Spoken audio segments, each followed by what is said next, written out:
বিশ্ব সংবাদে আপনাকে স্বাগত। শুরুতেই জানাবো হাতে পাওয়া সর্বশেষ আন্তর্জাতিক সংবাদের শিরোনাম, পরে বিস্তারিত। বাংলাদেশের সর্বশেষ গুরুত্বপূর্ণ আপডেট সংবাদে আপনাকে স্বাগত। শুরুতেই সংবাদ শিরোনাম, পরে বিস্তারিত। শুরুতেই জানিয়ে দিব 5 দিনের নতুন কর্মসূচি বিএনপির। এরপর জানিয়ে দিব শেখ হাসিনা সহ 430 জনের বিরুদ্ধে বাড্ডা থানায় হত্যা মামলা। আজ রাজধানীর বাড্ডা থানায় এ মামলা করা হয়েছে। বাড্ডা থানার ভারপ্রাপ্ত কর্মকর্তা ওসি আব্দুর রৌফ মামলার বিষয়টি নিশ্চিত করে বলেছেন, রাজধানীর প্রগতি সরণিতে মোহাম্মদ সুমন শিকদার 31 নামে এক যুবক গুলিতে নিহতর ঘটনায় সাবেক প্রধানমন্ত্রী শেখ হাসিনা সহ 430 জনের বিরুদ্ধে মামলা দায়ের করা হয়েছে। এবারে জানাবো ফরিদপুরে বিএনপির 2 গ্রুপের সংঘর্ষ, বিএনপির শামা ওবায়দ এবং কৃষক দলের বাবুলের পদ স্থগিত। বিএনপির কেন্দ্রীয় সাংগঠনিক সম্পাদক শামা ওবায়দ এবং কৃষক দলের কেন্দ্রীয় সাধারণ সম্পাদক শহীদুল ইসলাম বাবুলের দলের সব পদ স্থগিত করা হয়েছে। এদিকে ভেঙে দেওয়া হচ্ছে ইসলামী ব্যাংকের পর্ষদ। ইসলামী ব্যাংক পরিচালনা পর্ষদ ভেঙে দেওয়ার সিদ্ধান্ত নিয়েছে বাংলাদেশ ব্যাংক। ব্যাংকটির বেশিরভাগ শেয়ার এস আলম গ্রুপের হাতে থাকায় আপাতত ব্যাংকটিতে স্বতন্ত্র পরিচালক দিয়ে বোর্ড পুনর্গঠন করা হবে বলে জানিয়েছে কেন্দ্রীয় ব্যাংক। এদিকে ফেনীতে ভয়াবহ বন্যায় নিহত এক, নিখোঁজ রয়েছে একাধিক। এছাড়াও 4 শতাধিক মানুষকে উদ্ধার করা হয়েছে। ফুলগাজী, পরশুরাম এবং ছাগলনাইয়া উপজেলার সব এলাকার মানুষ পানিবন্দী হয়ে পড়েছে। তলিয়ে গেছে রাস্তাঘাট এবং বসতবাড়ি। নিরাপদ আশ্রয়ের সন্ধানে বন্যা দুর্গতরা। এদিকে বিপদ সীমার 90 সেন্টিমিটার উপর দিয়ে প্রবাহিত হচ্ছে মুহুরী, কহুয়া এবং সিলোনিয়া নদীর পানি। এবং সর্বশেষ জানিয়ে দিব প্রয়োজনে তিস্তা নিয়ে আন্তর্জাতিক অঙ্গনে যাবে অন্তর্বর্তীকালীন সরকার। তিস্তা সহ ভারতের সঙ্গে বাংলাদেশের যে অভিন্ন নদীগুলি রয়েছে সেগুলো নিজেদের অধিকারের বিষয়ে দেশটির সরকারের সঙ্গে অন্তর্বর্তীকালীন সরকার আলোচনা করবে বলে জানিয়েছে পরিবেশ এবং পানি উপদেষ্টা সৈয়দা রিজওয়ানা হাসান। তিনি বলেছেন, তিস্তা পারের মানুষের মতামত নিয়ে এ বিষয়ে কাজ শুরু করা হবে। বুধবার সচিবালয়ে নিজ দপ্তরে সাংবাদিকদের সঙ্গে আলাপকালে সব কথা বলেন উপদেষ্টা রিজওয়ানা হাসান। প্রিয় দর্শক, এতক্ষণ শুনছিলেন সংবাদ শিরোনাম, এবারে বিস্তারিত। তবে তার আগে বন্ধুরা অনুরোধ থাকবে সংবাদটিতে একটি লাইক দিন। এই চ্যানেলে আপনি নতুন হয়ে থাকলে সংবাদটি দেখতে দেখতে চ্যানেলটি সাবস্ক্রাইব করে রাখুন। কমেন্ট করে আপনার মূল্যবান মতামত জানিয়ে দিন আপনি বিশ্বের কোন দেশ থেকে বা বাংলাদেশের কোন স্থান থেকে আমাদের সংবাদটি দেখছেন এবং শুনছেন। এবারে বিস্তারিত। 5 দিনের নতুন কর্মসূচি বিএনপির। দলের 46তম প্রতিষ্ঠা বার্ষিকী উপলক্ষে 5 দিনের নতুন কর্মসূচি ঘোষণা করেছে বিএনপি। আগামী 31 আগস্ট থেকে 4 সেপ্টেম্বর পর্যন্ত এই কর্মসূচি পালিত হবে। বুধবার 21 আগস্ট বিকেলে রাজধানীর নয়াপল্টনে বিএনপির কেন্দ্রীয় কার্যালয়ে দল এবং অঙ্গ সংগঠন ও সংগঠনের যৌথ সভা শেষে আয়োজিত সংবাদ সম্মেলনে মহাসচিব মির্জা ফখরুল ইসলাম আলমগীর এই কর্মসূচি ঘোষণা করেন। বিএনপির 46তম প্রতিষ্ঠা বার্ষিকীর কর্মসূচি নির্ধারণে এই যৌথ সভার আয়োজন করা হয়। 31 আগস্ট জেলা এবং উপজেলা পর্যায়ে আলোচনা সভা। 1 সেপ্টেম্বর রাজধানীর শেরেবাংলা নগরে বিএনপির প্রতিষ্ঠাতা প্রয়াত রাষ্ট্রপতি জিয়াউর রহমানের কবর জিয়ারত এবং শ্রদ্ধা নিবেদন। এরপর বিএনপির শহীদ মিনারে সাংস্কৃতিক অনুষ্ঠান হবে। 2 সেপ্টেম্বর মহানগর এবং জেলায় র্যালি। 3 সেপ্টেম্বর মহানগর এবং জেলা ও উপজেলায় মৎস্য অবমুক্তকরণ। 4 সেপ্টেম্বর জেলা, মহানগর, উপজেলা, ইউনিয়ন বৃক্ষরোপণ কর্মসূচি পালিত হবে। এ সময় বিএনপির মহাসচিব মির্জা ফখরুল ইসলাম বলেন, কোটা সংস্কার আন্দোলনে বিএনপির 198 নেতাকর্মী নিহত হয়েছে। এ সময় বাংলাদেশের গণতন্ত্রকে প্রাতিষ্ঠানিক রূপ দিতে বিএনপি সবচেয়ে বেশি অবদান রেখেছে বলে দাবি করেন তিনি বলেন, বিএনপি বরাবরই স্বৈরাচারের বিরুদ্ধে লড়াই করেছে। গত 16 বছর আওয়ামী লীগ সরকার বিভিন্ন আন্দোলনে প্রায় 2000 লোককে হত্যা করেছে। শেখ হাসিনা সহ 430 জনের বিরুদ্ধে বাড্ডা থানায় হত্যা মামলা।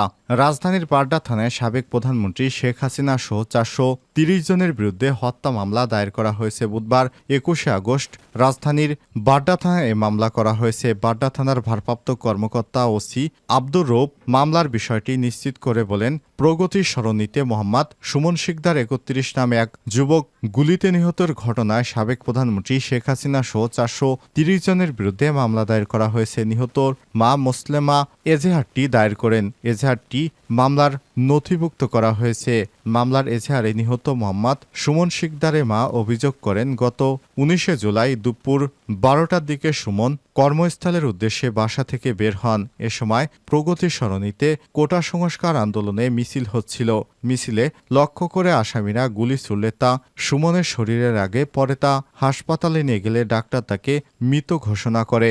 মামলার অন্যান্য উল্লেখযোগ্য আসামিরা হলেন সাবেক স্বরাষ্ট্রমন্ত্রী আসাদুজ্জামান খান কামাল, সাবেক আইনমন্ত্রী আনিসুল হক, সাবেক প্রধানমন্ত্রীর বেসরকারি এবং শিল্প ও বিনিয়োগ বিষয়ক উপদেষ্টা সালমান এফ রহমান, সাবেক তথ্য প্রযুক্তি প্রতিমন্ত্রী জুনায়েদ আহমেদ পলক, সাবেক তথ্য প্রতিমন্ত্রী মোহাম্মদ এ আরাফাত, সাবেক বিচারপতি শামসুল হক মানিক, বসুন্ধরা গ্রুপের চেয়ারম্যান আহমেদ আকবর সোবহান এবং তার ছেলে, বসুন্ধরা গ্রুপের ব্যবস্থাপনা পরিচালক এমডি সাইম সোবহান আনভির, ৭১ টিভির ব্যবস্থাপনা পরিচালক মোজাম্মেল বাবু, এছাড়াও বাড্ডা ওয়ার্ড কাউন্সিলর, আওয়ামী লীগের একাধিক নেতাকর্মী এবং অজ্ঞাতনামা আরও অনেক আসামি। বিএনপির শামা এবং কৃষক দলের বাবুলের পদ স্থগিত। বিএনপির কেন্দ্রীয় সাংগঠনিক সম্পাদক শামা ওবায়দ ইসলাম এবং কৃষক দলের কেন্দ্রীয় সাধারণ সম্পাদক শহীদুল ইসলাম বাবুলের দলের সব পদ স্থগিত করা হয়েছে বুধবার। বিএনপির কেন্দ্রীয় দপ্তর সূত্র থেকে সব তথ্য জানা গেছে।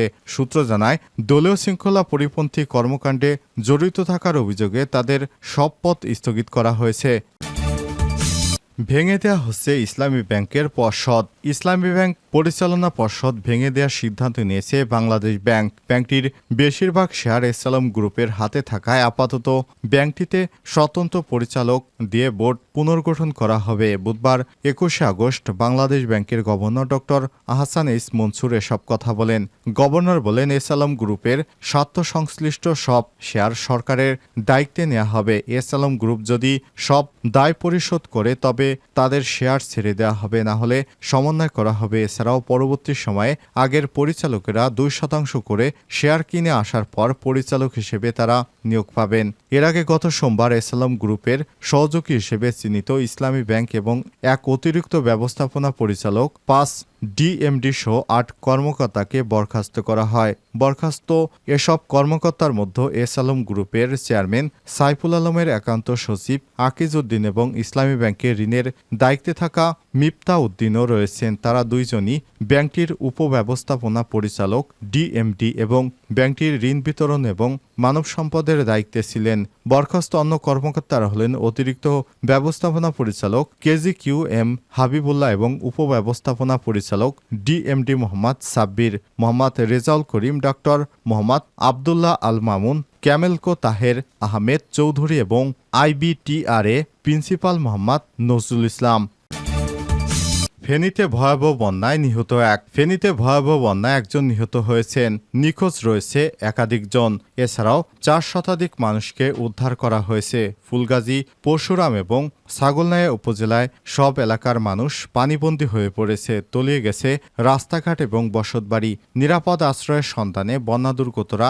এদিকে বিপদসীমার 90 সেন্টিমিটার উপর দিয়ে প্রবাহিত হচ্ছে মুহুরী, কোহা এবং সিলোনিয়া নদীর পানি। ফুলগাজী উপজেলার সদর ইউনিয়ন, আনন্দপুর, মুন্সিরহাট, আমজাদহাট ইউনিয়নের 40টির বেশি গ্রাম এবং পরশুরাম উপজেলার মির্জানগর, চিতলিয়া, বক্স মাহমুদ এবং পৌরসহ 45টির বেশি গ্রাম পানিতে তলিয়ে গেছে। এছাড়াও ছাগলনাইয়ার পাঠাননগর, রাধানগর, শুভপুর ইউনিয়ন সহ তলিয়ে গেছে পুরো উপজেলার রাস্তাঘাট, পুকুর, ফসলি জমি। কিছু কিছু এলাকায় মানুষের ঘরের ছাদ এবং টিনের চাল ছুঁয়েছে বন্যার পানি। এমন পরিস্থিতিতে আশ্রয় খুঁজছে বাসিন্দারা।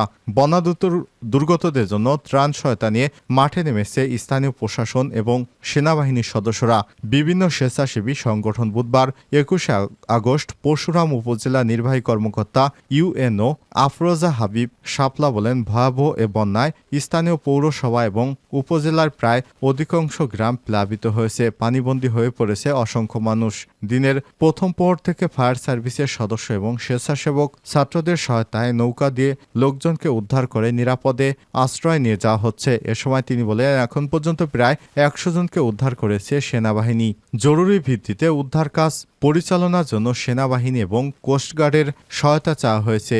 এর মধ্যে একজন লোক নিখোঁজ হওয়ার তথ্য পাওয়া গেছে। উপজেলা প্রশাসনের পক্ষ থেকে দুর্গতদের মাঝে 500 প্যাকেট শুকনো খাবার বিতরণ এবং আরও 500 প্যাকেট শুকনো খাবার ও 50 টন চাল